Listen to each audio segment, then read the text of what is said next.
What's up, people? This is going to be, normally this would be a Daniel in the morning, but it's sort of like Daniel on politics, because that's going to be the majority of what I speak on, I think. There was some gaming news. Maybe I'll talk about that a little bit later. Maybe I'll do a separate video for that. But I watched some, not all of it, but I kind of got the cliff notes.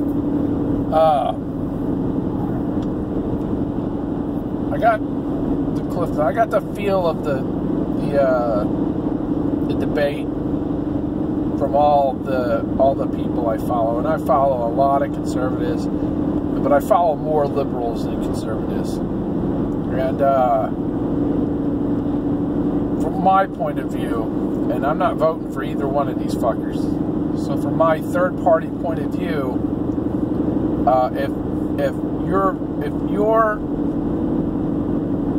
if your go-to is a fly on another person's head, you fucking lost. And third-party, non-politically aligned groups has said that Pence is one, and from what I saw, from what I heard, and from what I know, I had zero doubt that Kamala Harris was going to get manhandled. She's not a progressive. If anything, all her stuff that she's done in recently, it's just been following trends, staying within the group. You look back on her days as an attorney general, and that's where you see what the woman is made of.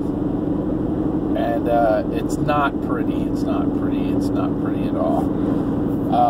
So Pence, I only watched, so I had to go to work, so I didn't get to see it all. I saw the beginning, maybe quarter, that Pence handed her. He handed it to her hard. The first question that was asked, I'm thinking she never answered it, and his comeback, his rebuttal, was excellent. Because he said, their plan looks like our plan. And I thought that was pretty good. And then he talked about how they blocked China, travel from China, and at that time, Biden had called it racist and xenophobic and bigoted, and that it looks bad. It looks bad, but you do what you got to do. And I thought he made the right move then, and I know he made the right move now, because it could have been a lot worse.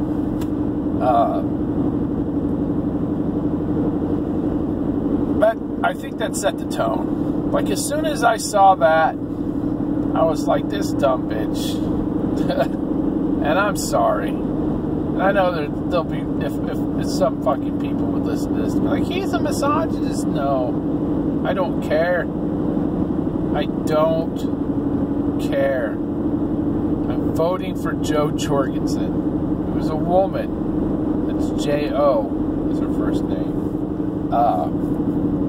And I think, but if I had to choose between Biden and Trump, I'd vote for Trump. It's not even a hesitation. I'm not voting for Biden. If he had even a kind of, sort of good vice president, it would be almost, because I don't think he's making it through his term. Why would I vote for a president I don't think is going to make it through his term? I just don't know any benefits to voting for Biden. Not for me, not for the country. I don't trust Kamala Harris, and I have a feeling that she's going to spend at least a year, year and a half, maybe even longer. Joe Biden doesn't look well.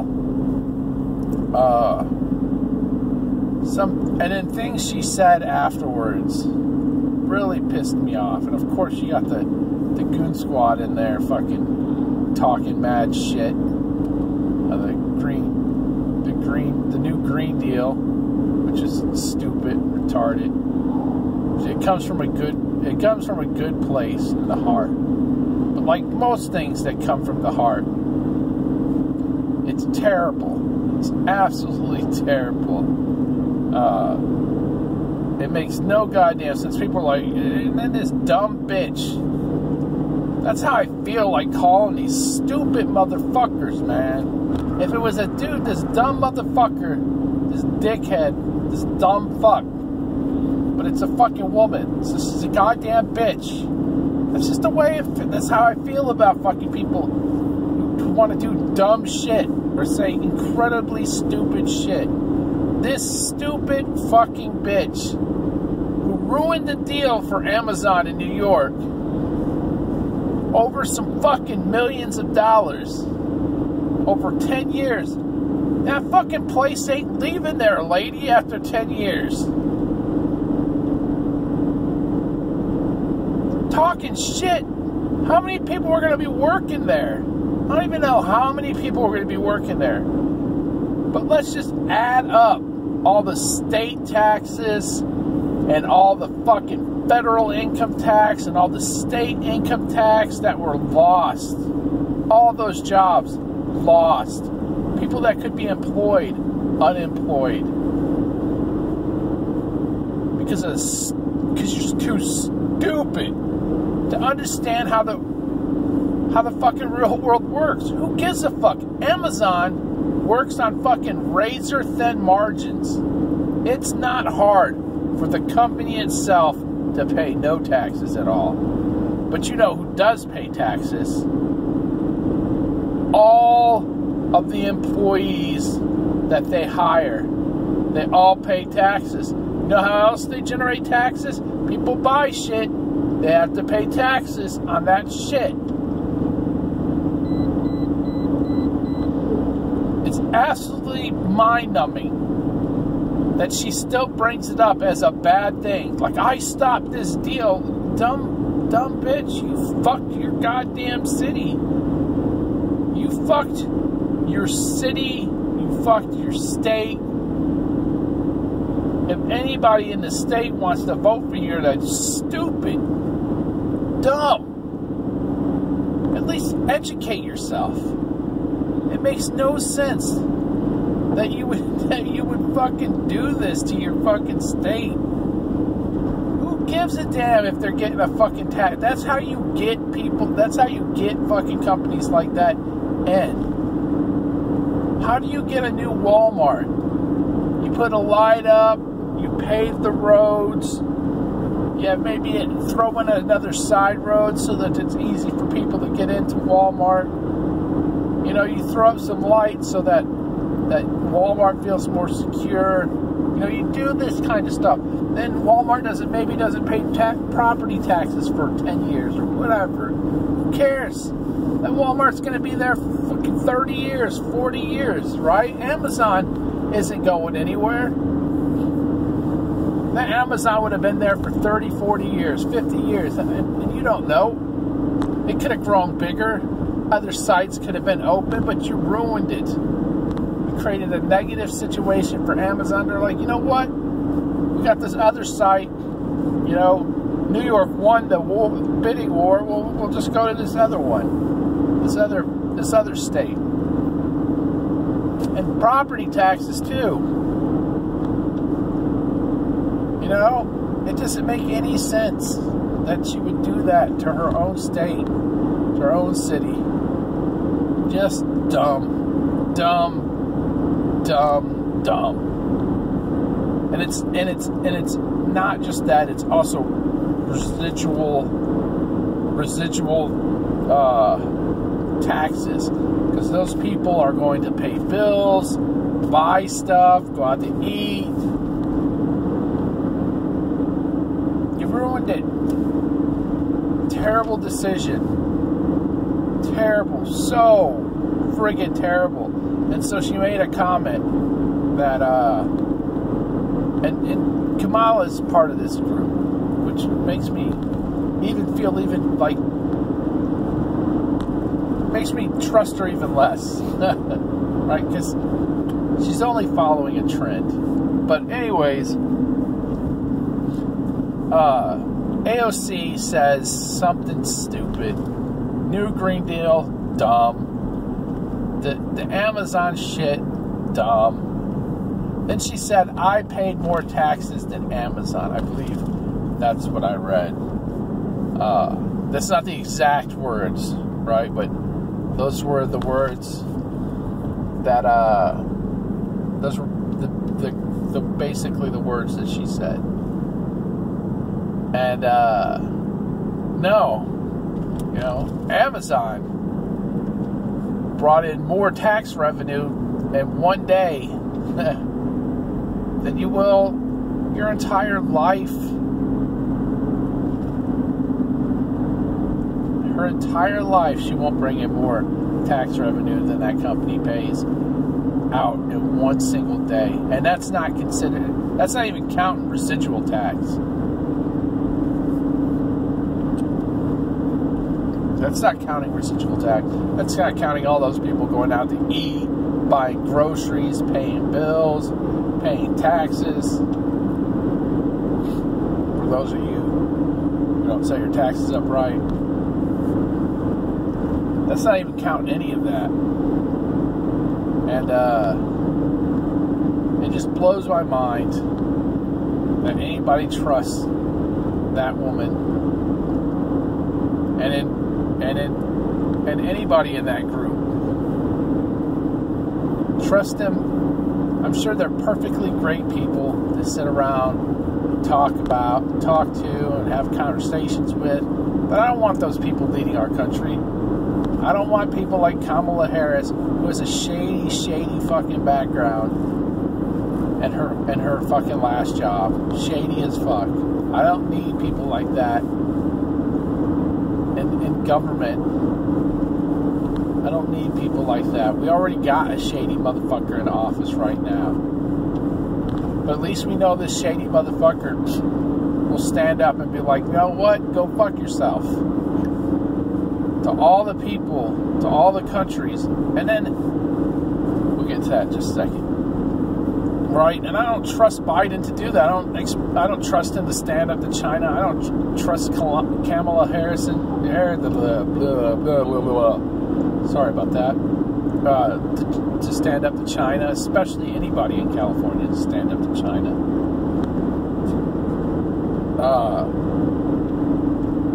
So that's how I feel about that situation. And something I hear a lot is like, the United States image in the world is terrible. It's terrible. I don't know, who gives a fuck what the rest of the world thinks about us? This is how I feel. And if you live in another country, I'm sorry, but you're fucked. You're fucked. You don't know how fucked you are. Because if you're not paying attention, newsflash, we're pulling all our fucking troops back home. The order that has allowed you and your family and everybody else born towards and after World War II, it's all ending. It's going away. And when we pull all our troops out of Iraq and Afghanistan, and we don't need the oil, so we pull everything out of fucking the Middle East completely and go, sayonara, motherfuckers, goodbye. What do you think's going to happen?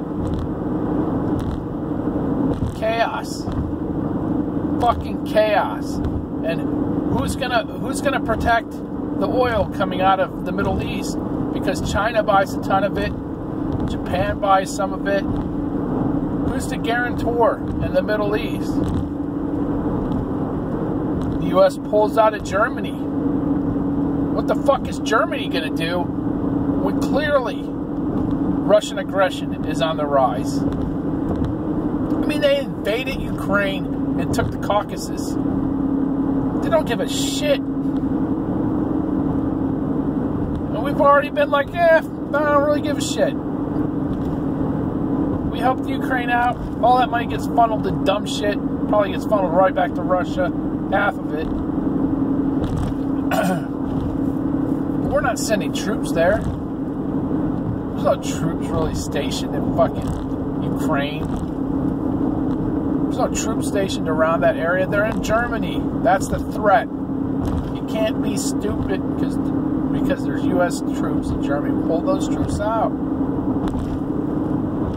Then what it is? What's going to happen is that Germany says, oh, fuck, we've got to build up our military. You know what happens when Germany starts building up their military? Everybody gets real fucking nervous. Because the Germans are really good at taking a small amount of people and turning out a whole bunch of shit. And we've seen it. And it's not just in World War I and II. It's their history. Germany fluxes between a superpower in Europe to being a black hole that sucks everything else in Europe. It's just giant swings in power for Germany because they're a threat, because they're sitting right in the middle of Europe with all these navigable rivers, and it's just terrible for all of Europe. And Russia starts coming in. If the U.S. washes their hands from Europe, well, here's the other problem. You got Russia coming down, U.S. isn't involved, fuck you, fuck yourselves, all these years that we protected you, and you turned around and used the money you didn't have to spend on defense, that you were supposed to spend at least some of it on defense, on other shit. And that's great. Do what you got to do. Make your politicians taking the money they needed for defense. After the end of the Cold War, all of a sudden you got all this shit going on. You know, why can't we have free Medicare? Well, I don't know. Maybe because we got a bunch of fucked up Europeans who don't want to fucking pull their own goddamn weight. And so we have to spend a ton of money on fucking anything. And then when we need them, where the fuck are they? Where were they? Token efforts to Afghanistan. Token efforts. The world order is going away. And you're all fucked. If you don't have a deal with the U.S., and this will be true no matter what, no matter who wins the election.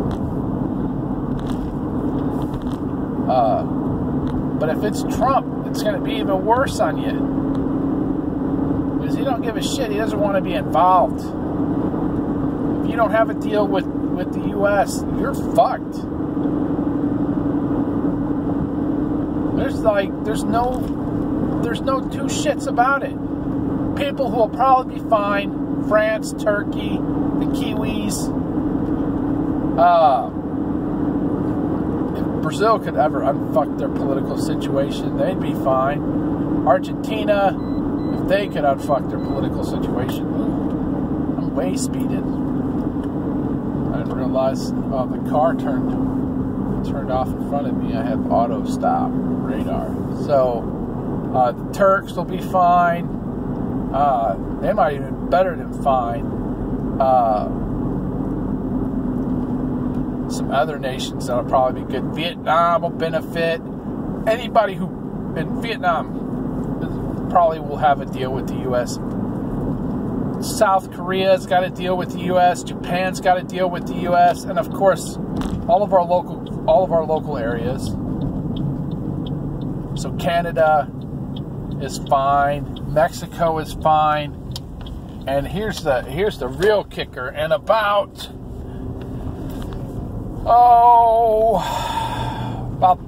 2035 or 2037, I think. Don't quote me on this. Labor will be cheaper in Mexico than it'll be in China.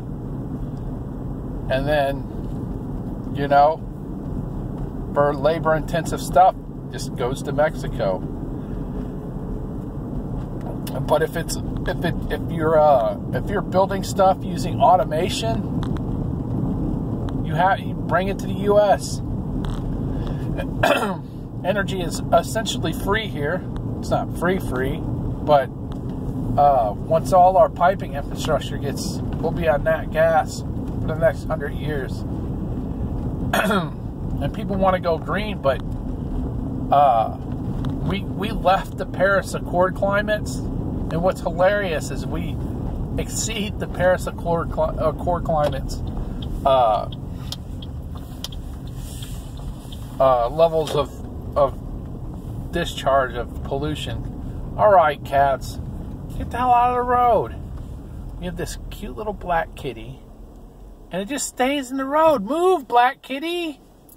Move, black kitty. Move, black kitty. Oh, no, we got the other kitten. No! Out of the road, you dumb cat. Dude, these freaking cats are like, oh, it's feeding time. I got my bitch of a cat over here. Anyways, the days of freeloading off the U.S. are over. That means that Europeans, if you live in a European country, and you won't have to worry about this for a little bit, but when it happens, it's going to be real sudden. Here's the problem. Where are you getting your energy from? You're going to have to get it from Africa, or you're going to have to get it from the Middle East. Most of the Middle East is going to Southeast Asia. All right? Now, China is probably going to fall the fuck apart. They're the biggest benefactors of the order. And we are the order. Without the United States, the whole thing falls apart. It's not about the money. It's about the United States have basically outlawed war. And by outlawing war, you need to go look. Before 1945, before the end of World War II, just look at the amount of wars that happened. Major wars. Not even like small skirmishes. So before the current order that we live in, we traded ammo. Now we trade goods. We trade goods. This bread goes all over the place. This wheat that made this bread. Other places can...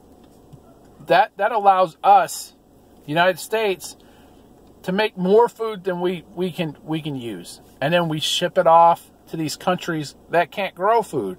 But maybe they have something that we need as a country. And so our farmers sell it to them. That generates money that is used to purchase stuff from them. They buy stuff from us. We buy stuff from them. Or maybe Germany buys stuff from them. Or China buys something from them. Or Vietnam buys something. Whatever. But they have to import food. China can't support their 1.4 billion people off the amount of food that they create. They've been trying. But they don't have the breadbasket. They don't have the amount of arable land in order to do it. And what's worse is that they paved over a bunch of it. You know, because communists don't think long term. They think very short term. Because you want people working. Because people who aren't working march and riot, protest. We should know that. We just went through a bunch of that shit.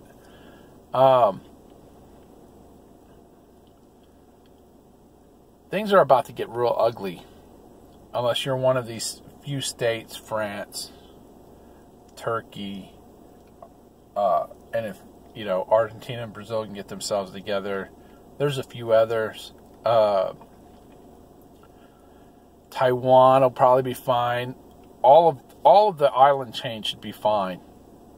Because we may just slip back into dollar diplomacy, you know.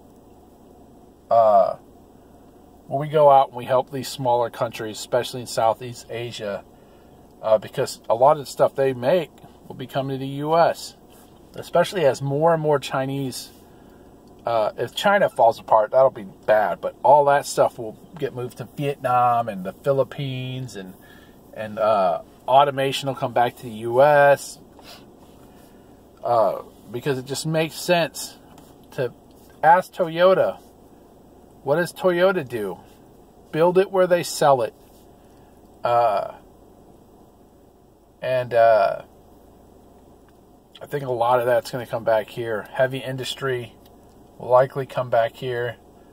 It will make more sense as we roll out more infrastructure for all this natural gas, because right now it's just getting burnt away. And it's a waste of energy that could be being used. We could be paying basically nothing for natural gas instead of the amount we pay now. Anyways, I'm done with that. I go on a long rant about that crap. I'm a strong proponent of Peter Zeihan's thought process, and I think that people want us gone. And you know what? Maybe we should give them what they want. Maybe we should just take our ball and go home. Let them remember what it's like, because it wasn't pretty. It wasn't pretty before the U.S. said, hey, you listen to us now. You don't get to do whatever the fuck you want. Acting like fools, creating goddamn empires and trading ammo. You only get to go to war if we allow you to go to war. That's how it works. That's how it worked for a long time. Then, you know, you fought the Soviets, so you had a bunch of like little skirmishes, but it's been relatively peaceful. People don't like to hear that, but it has been around the world. But anyways, I'm done talking. If you listen to this, I appreciate it. That's just my thoughts. A lot of it's opinions. A lot of it's just kind of how I think the place, how I feel like the direction we're moving in, regardless of who gets voted in. I'm voting for Jo Jorgensen. I would highly suggest that you go look at her policies, and maybe vote for her as well. Because if we can get a third party as a serious contender, we can stop having these debates. There should be a third person on stage right now.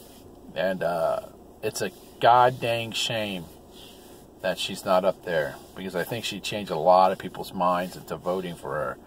And I know that all the Democrats would be like, a vote for Jo Jorgensen's a vote for Trump. And all the Republicans are like, a vote for Jo Jorgensen's a vote for Biden. Vote for Jo Jorgensen's a vote for Joe. And I think she's naive in some ways. That'll be fixed real fast by the CIA and the NSA and the military, the Pentagon. That'll be fixed. She won't live in naivete for very much longer. Anyways, peace out. And I hope everybody has a nice morning. For all the people that live in the U.S., for all the people that don't live in the U.S., have a nice day or night, depending on where you're at.